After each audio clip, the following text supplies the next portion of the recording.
Dear learners, I welcome you all to this class or this lecture on understanding human rights. Uh, in previous few classes, we have been discussing about the contemporary discourse on human rights or contemporary issues of human rights. In the contemporary issues of human rights, we discussed first of all terrorism, counter-terrorism, and how they, both terrorism and counter-terrorism, how they threaten human rights and how they lead to violations of human rights. Then we discuss about the rights of the sexual minorities, and we also discuss the environmental rights. Now, the fourth important issue, the contemporary issue that is being discussed in the human rights fraternity, is arms race or the arms and weapons, and how the possession, acquisition, sale of arms and weapons, development of arms and weapons are leading to colossal violation of human rights. So, this is the topic that we are going to discuss today: arms race and human rights. So, first of all, uh, throughout history, philosophers and scholars have grappled with understanding the true nature of humans. That is again a very complex problem. What is the nature of man? People are, whether people are peaceful or whether the people are violent, aggressive, and all. So the people, the scholars, thinkers, philosophers, they have tried to understand it. Thinkers like Machiavelli, Hobbes, Locke, and others tried to explain the nature of humans. But all these thinkers, they try to explain human nature according to their own experiences. So that's why you see that a lot of contestation, a lot of conflict you will find among the scholars, disagreement you will find among the scholars about the true nature of man. However, human nature, remains too complex and difficult to understand. Despite all these efforts by the scholars and thinkers, we find that it is still something that it is very difficult to understand. You cannot say anything about the human nature with surety.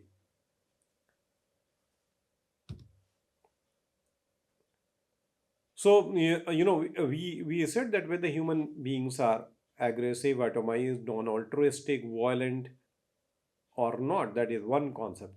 And here you will find that the Hobbes and Machiavelli, they believe that human beings are selfish. They are not only selfish, they are violent and aggressive. The non-altruistic features are the integral part of human nature. They are individualistic. So that is why you see this is one understanding of human nature. So if human nature is so bad, and if we paint a gloomy picture of human nature, then we will say that people are bad, they are aggressive, and they are violent. They cannot live in peace because this is the very nature of man. Then we will of course suggest that there must be external regulation. And external regulation, why this external regulation is needed? By some institution that we can call a state, of course, today. So why it is needed? Because if the state with a state with unlimited power is not there, then what will happen? That people will have anarchy. They will face anarchy, and in the anarchy, what will happen? That might is right will be the governing principle. So our society will become jungle, that we call jungle raj, or it will just be like animal kingdom. So this is something that is one understanding. On the other hand, we find that there are scholars like John Locke and others who believe that human beings are essentially good by nature. They are rational. Since they are rational, so they are able to understand what is good and what is bad, what is moral and what is immoral. So they have been bestowed with reason, but at the same, not only reason, but also they have a good or a perfect understanding of what we call the law of nature.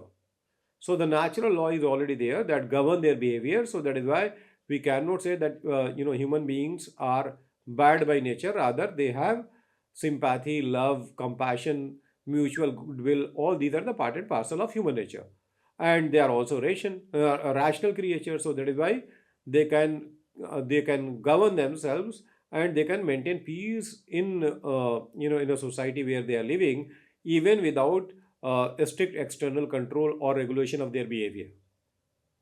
So this is one understanding of human nature. Now what happens that it is argued that prosperity for self-preservation, human propensity for self-preservation, and the desire for power are intrinsic elements of our nature, inevitably leading to the development and utilization of arms. So that is so arms and weapons are considered essential for survival. Many argue that it is just a reflection of human nature. So they say that it has been there right from the very beginning. So in the primitive society, we find that the human beings were, at that time when this violence, non-violence, this kind of international law or the law of war, these things were not there. Still, you'll find in the primitive society, human beings used to develop weapons according to the challenges they were facing. So they were fighting with the bows and arrows, stones, etc. But they were very much there. So it means that it has been deeply rooted in the human nature, and that is why these weapons that we see today, they are basically just reflecting, or they are just a manifestation of this nature of man. But one thing that we must be knowing when we are discussing that it is deeply ingrained in the nature of man, that primitive weapons were not capable of mass destruction. They used to cause limited destruction. They were not the weapons of mass destruction, WMDs that we call today. And that's why in the primitive society, when we are seeing that for their own survival, or for security, human being, they develop this weapons and all. So you can say that it is part of the human nature. One thing that is always pointed out, that why human beings are, in comparison to other creatures on the planet, why they are so destructive, so powerful, and why they are able to dominate other creatures on this planet. One of the most important thing is that human beings can throw something, by having it in their hands.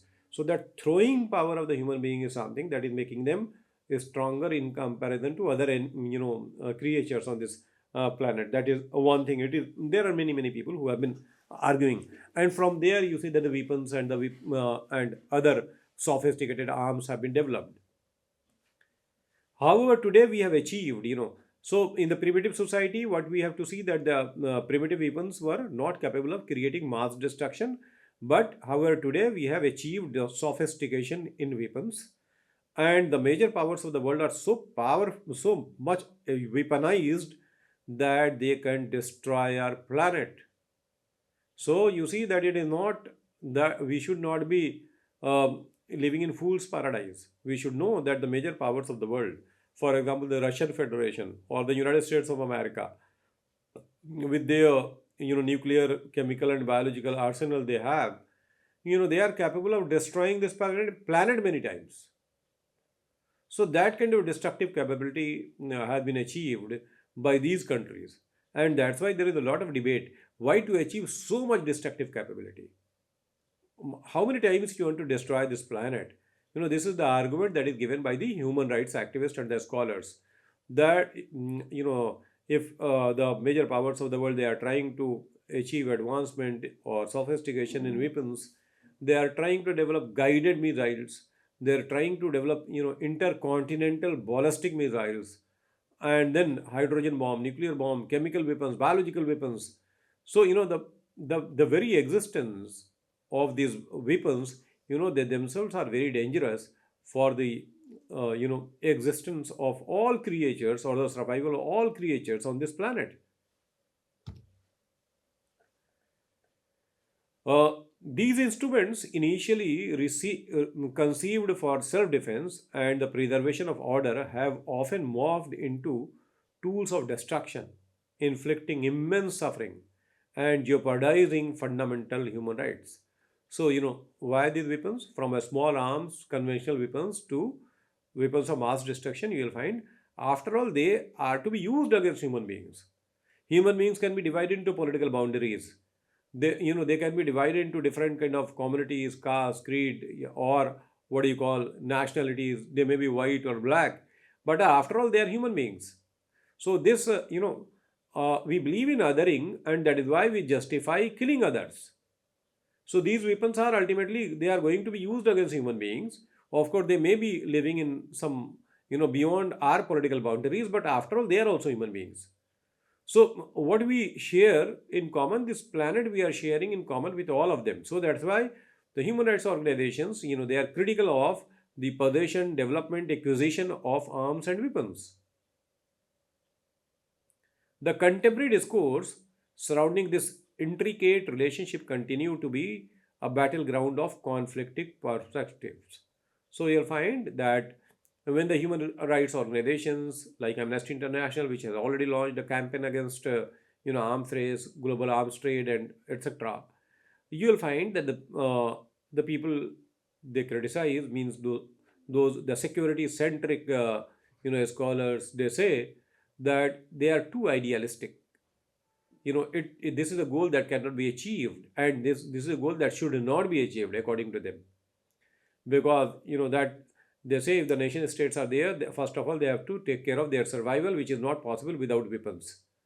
Whereas you see, and whenever they are invoking security, then the human rights organizations or the scholar, they will be saying it is human security that is more important than the military component of the security. So that way that debate is already there in the academic arena. We are not going into that kind of debate, but ultimately you will find that this is something very very important in the contemporary discourse on human rights.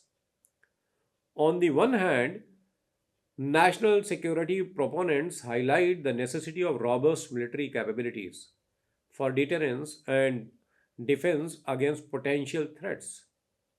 The international relations is marked by mutual insecurity, in the sense of mutual insecurity, suspicion, mutual suspicion and doubt. So because of that, the very nature of the nation states, you will find they are security centric. No nation in the world can compromise with its security, whether it is internal security or external security. And what are the conditioning of the people in the nation state is such that it is the nation state has to rely on the military capability, because ultimately there is a struggle for power among nations in the international arena. And in the international arena, what is happening, that competition is going on. So that is one perspective. On the other hand, human rights advocates emphasize the devastating humanitarian consequences of unchecked arms proliferation, arguing that the right to life and security of a person supersedes any perceived benefits of unchecked armament. So, that's why these human rights organizations, or most of the time, it is said that human rights transcend national boundaries. So that's why violation of human rights in one part of the world is considered as violation of human rights in every part of the world. So that is why if there is any kind of violation in any nook or corner of the world, you'll find that the human rights organization, the activists and the scholar, they come to rally, and they criticize the violation, they condemn the violation, and they try to prevent violation or a stop violation. That is something that we have to understand. So here they are saying that we have to understand the cost this arms race or the weaponization are going to have on the human life, security especially, right to life and the security of the individuals. So everything is under threat because of these. We must acknowledge the inherent tension between the concept of human nature and the existence of weaponry. So that is, we found that two extremes were there about human nature. We have already discussed, and now you will find that this dichotomy is also there, that weapons are being justified in the name of human nature, and the human right weaponization or the arms race is being criticized or condemned in the name of human rights. So that is still there. This perspective suggests that complete disarmament might be neither feasible nor desirable. That is one thing. So you'll find that these people, they will say that human rights activists are incorrigible optimists, and this incorrigible optimist, the human rights activists, when they try to achieve a goal which is not achievable.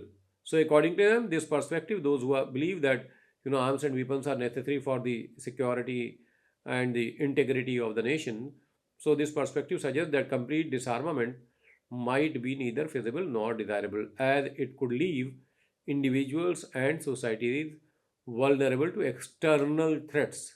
You see, this political boundaries, the othering, people living in other parts of the world, they are threat to, us if we are living in a particular kind of national boundary.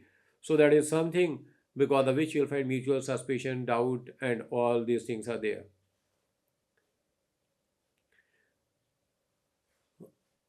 Uh, but it is not only this. You see that the human rights organizations and the scholars, many activists and scholars and the thinkers, you'll find they also say that the political boundaries that have been drawn, they are just artificial boundaries drawn by the, nation states, and that's why these states, they are not final boundaries according to them.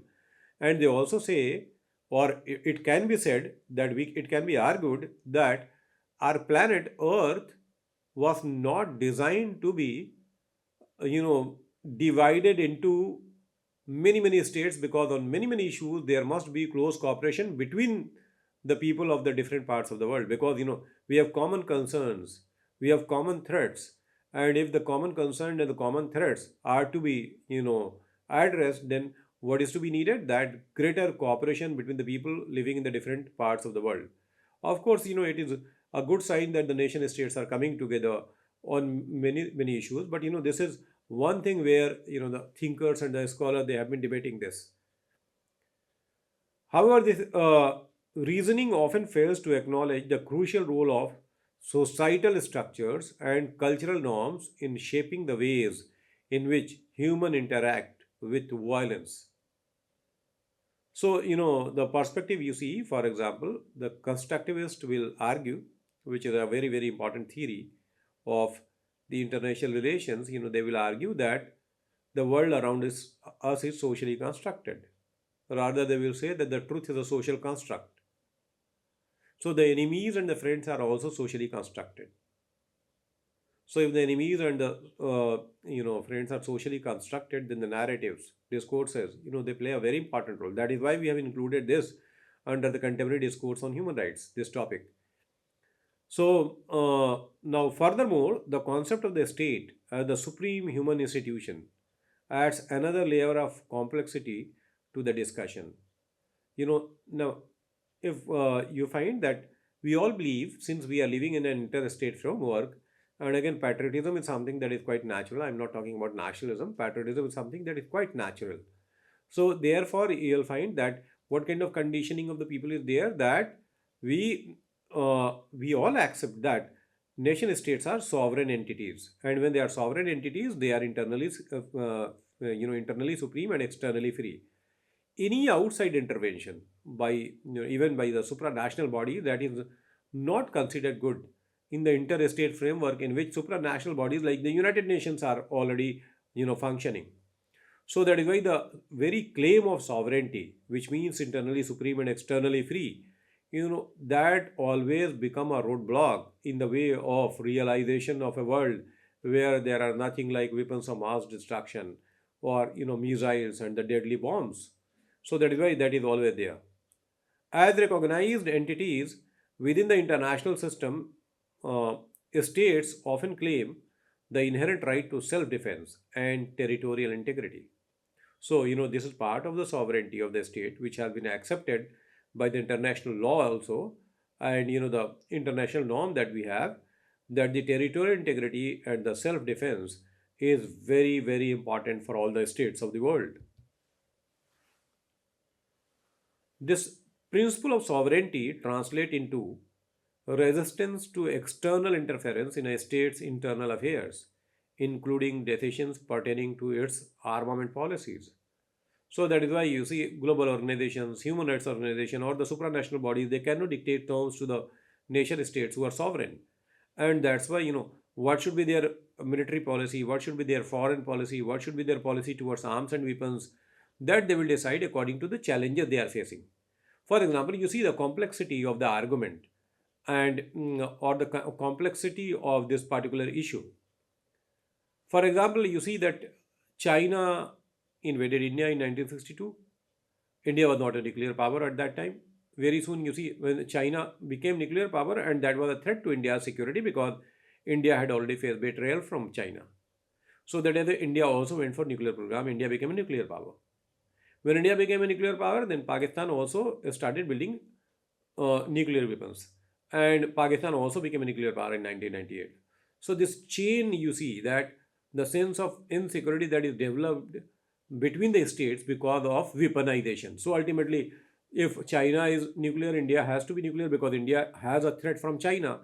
If India has nuclear weapons, then Pakistan feels threatened, so Pakistan will develop a nuclear bomb. So ultimately, similar is the case. For example, if Israel is an undeclared nuclear power, you'll find Iran and other powers in the region, they are also trying to acquire nuclear weapons. So that an arms race starts. America developed nuclear bomb, dropped nuclear bomb in 1945 on Nagasaki and Hiroshima. So Russia, Soviet Union at that time during the Cold War, it also wanted to develop and it developed. So because of this, it becomes a very complex kind of problem. When the nation state themselves are facing this kind of challenges, uh, they have to address the issue, and that's why it becomes a very very complex problem. However, critics argue that this non interference principle can be misused to shield human rights abuses perpetrated by state actors who utilize their military might to suppress their own citizens or engage in territorial expansion. So you'll find this has happened. In many cases, you'll find the states themselves violated the rights of their own citizens. Or since the weapons were already available or they were already there, so that is why these weapons were used to create havoc, to kill, to maim, to commit genocide, where the state apparatus was also used. So that is why you see the critics argue that this non-interference principle, even on the ground of violation of human rights, that also create problem. So this complexity we have to understand. Ultimately, the question of who holds the legitimate right to possess and use weapons lies at the core of the discourse. So, this is the major issue, that whether a state have a legitimate right to use weapons, to have weapons and to use it, either against their own citizens or against other countries. And here you will find international law permits it, that they can have weapons, and if they are threatened, they can use their weapons to defend themselves. But at the same time, the question arises that in the name of internal security, for example, in the name of territorial integrity, for example, or in the name of industrial peace, for example, the rights of the citizens of one country can be violated by their own government. So under those kind of circumstances, what can be done? So the sovereignty principle demands that there should not be non-interference from outside. Traditionally, states have declaimed a monopoly over the legitimate use of force within their territories. So, the use of force by the states is legitimate according to law. This monopoly, however, carries significant consequences. While it empowers states to defend against external threats, it also grants them immense power over their own citizens. This raises concern about the potential for states to use these weapons against their own people or engage in aggressive warfare, undermining the very essence of human rights protection. This has been highlighted by the scholars, and that's why the anti-weapons activists, or those who are opposing armament, those who are supporting disarmament, they have been always saying that uh, that the states, if they are having monopoly over means of violence, and if they legitimize their use of violence, that threatens the human rights, and that's why the weaponization of the state, it is not only a threat. For example, most of the time states are weaponizing themselves to defend their citizens against foreign aggression or external threat.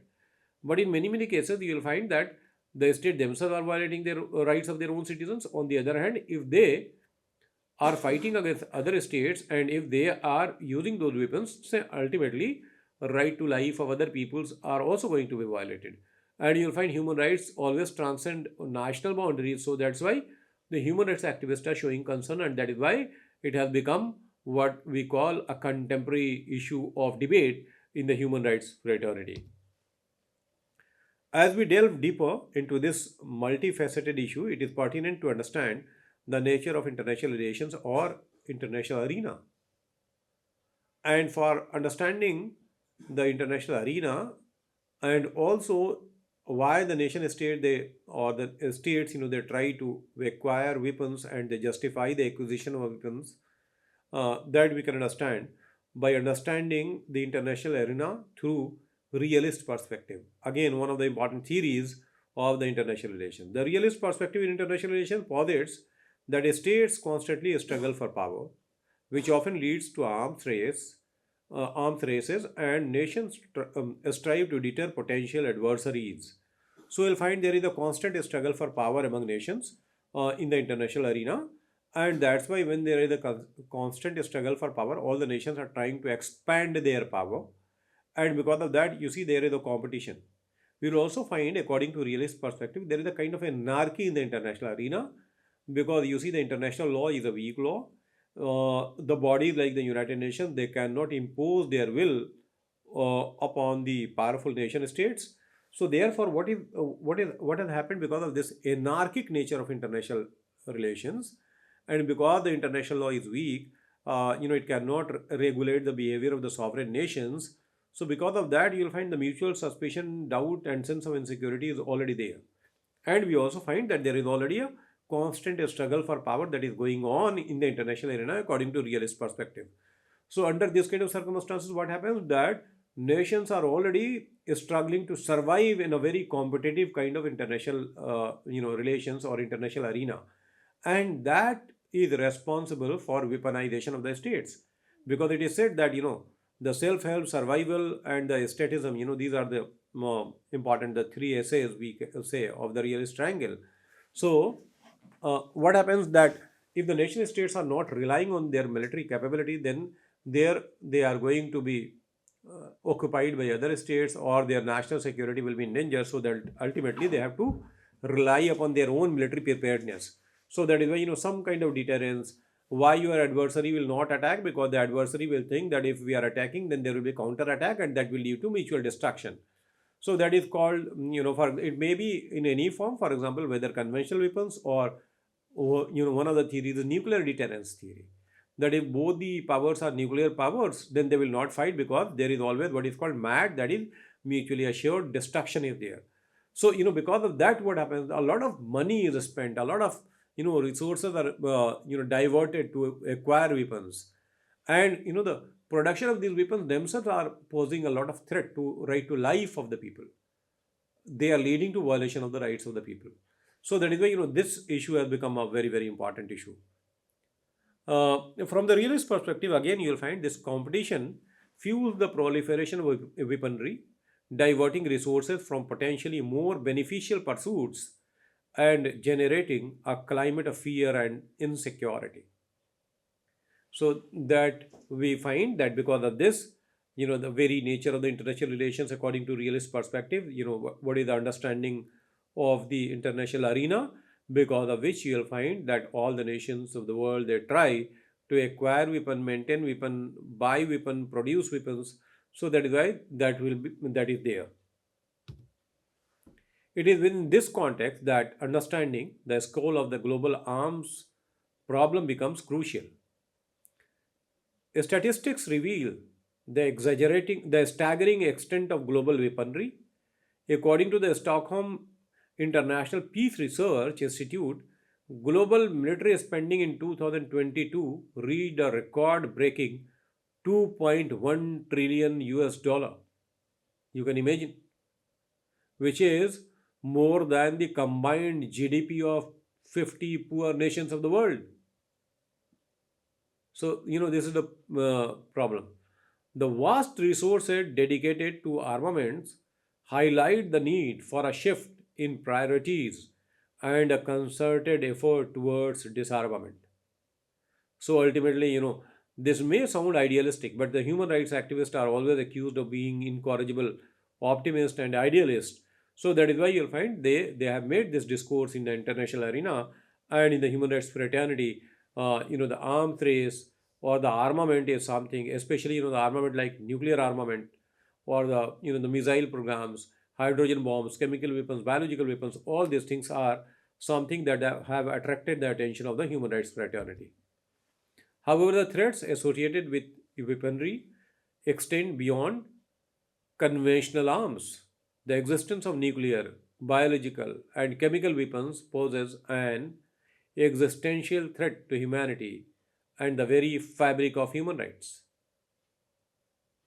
If the bombs that are possessed by only nuclear bomb, if we take into account that are possessed by the Russian Federation alone or by the United States of America alone, if they are used, nothing will survive on this planet. The potential consequences of their use in warfare are apocalyptic, resulting in widespread death, injury, and long-term environmental damage. So, that disastrous consequences of the use of these weapons we have to understand. Furthermore, the potential for non-state actors to acquire or use such weapons adds another alarming dimension to the discourse, emphasizing the urgent need for global cooperation to prevent such atrocities. So, you see the danger of nuclear terrorism, for example, the danger of chemical and biological terrorism, for example. Not only the states can violate the rights of the people through these weapons, but the non state actors, or for example, if there is a rogue state or if there is a failed state, so the consequences of the weapons that are there in a failed or a rogue state, we can understand. So, because of that, you see the nuclear terrorism, biological or the chemical terrorism, and other forms of threat, they are also being discussed. Beyond the horrors of state sanctioned violence and weapons of mass destruction, the debate also delves into the regulation of civilian ownership and use of firearms. We are talking about those big weapons. But what about the firearms that are possessed by the people and which is responsible for killing uh, of people in large number every day? If you see the statistics that we'll be sharing in our lectures. While some argue that gun ownership is a fundamental right, others point to the link between widespread gun availability and increased gun violence, jeopardizing the right to life and security of people. This complex issue requires a nuanced understanding of cultural context, national priorities, and the right to balance between individual freedoms and public safety. Recognizing the gravity of the situation, numerous organizations such as Amnesty International actively advocate for stricter arms control measures. They fight for regulations prohibiting the transfer of weapons to other countries with a history of human rights abuses and push for greater transparency in the global arms trade. The United Nations also promotes arms control through treaties and initiatives such as the Arms Trade Treaty. The ATT seeks to regulate the international trade in environmental arms, aiming to prevent their use to commit human rights violations and other serious crimes. So, we will continue our lecture on arms and arms race and how they are posing threat to human rights. So, how the possession of arms, whether the big weapons, weapons of mass destruction, or the guns and the rifles, pistol, Mauser, all the people they have, how they are threatening the right to life of many people. We see every day we find some kind of news that uh, somebody fired in the school, killing many people. Even the terrorists, they are also having these kind of weapons, criminals and all. So if they are acquiring these arms and how they are responsible for violating the rights of the people, even the very right to life. So all these things we will discuss in the context of arms race and human rights violation. Thank you very much. We are meeting in the next lecture to continue our discussion on arms and violations of human rights.